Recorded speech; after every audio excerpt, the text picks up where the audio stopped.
This is the Tilden Mansion in New York City at 15 Gramercy Park South,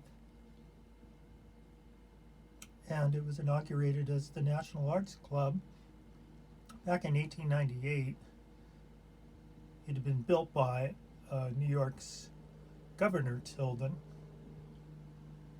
and came to have a different use by later in the century. And this is where John Watson stayed in early October of 1920 while he was searching for direction, while he was corresponding with his president, Goodenow, at Johns Hopkins, searching for a reason as to why he had been let go, why he had been forced to resign his post as chair of the psychology department.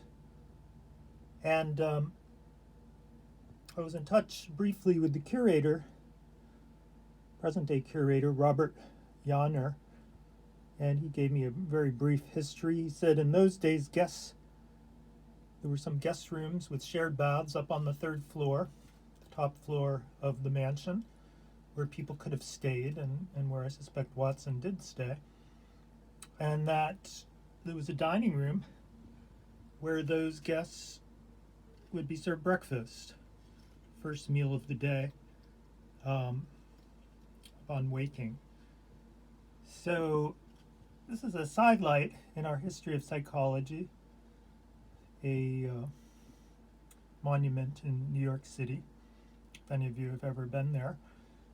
And to illustrate that, John Watson was not exactly living large in those days following his resignation from Johns Hopkins, and was about to pivot around, and he would have to form a new career, and one that would take him into the world of advertising.